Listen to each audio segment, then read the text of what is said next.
Salam izləyicilər, əziz qardaşlar.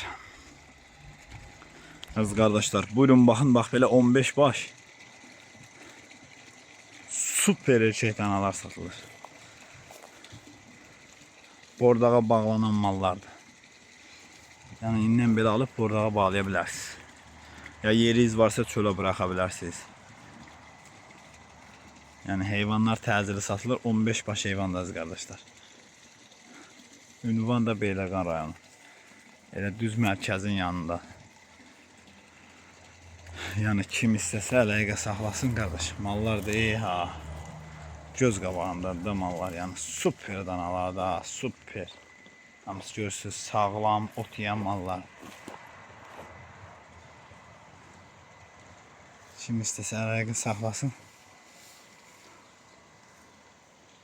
Gəlsin alsın aparsın.